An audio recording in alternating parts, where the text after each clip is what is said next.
I stood outside the venue, bouquet in hand, suit pressed, chest burning with pride.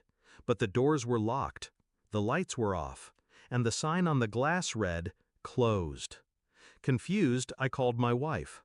She answered on the second ring, her voice casual, almost bored. "The party ended 2 hours ago," she said. Then silence, until she added, with a softness that cut deeper than a scream, "I guess I didn't want you there." The line went dead. Moments later, my phone buzzed with a notification. Her social media post. A photo of her, radiant in her graduation gown, glass of champagne raised high. The caption, "To the man who believed in me, funded me, pushed me through law school, I owe you everything. Thank you, love." But it wasn't me she tagged. It was him, her boss, her lover.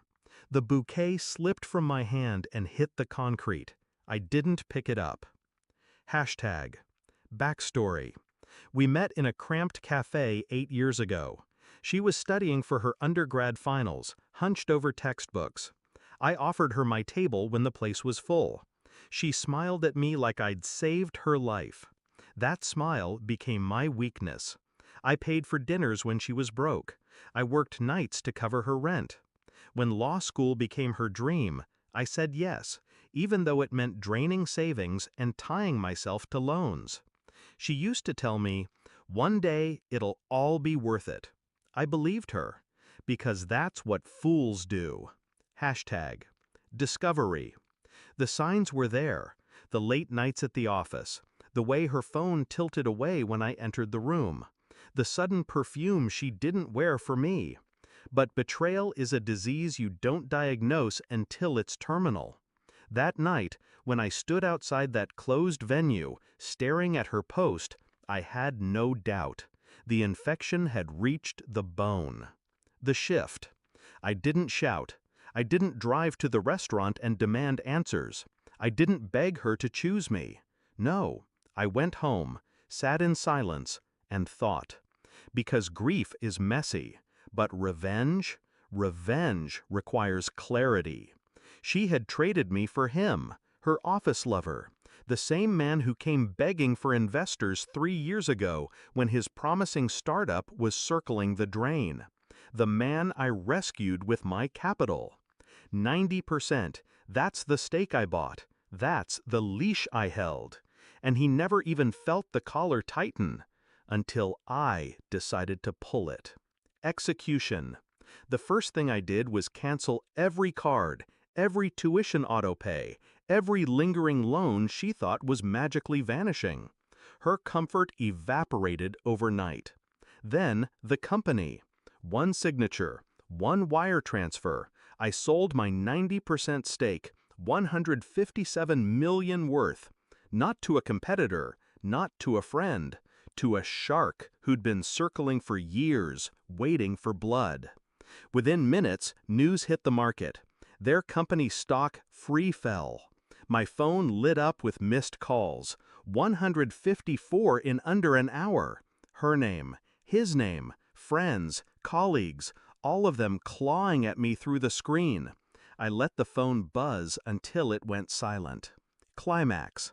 Then came the knock at my door, hard, desperate.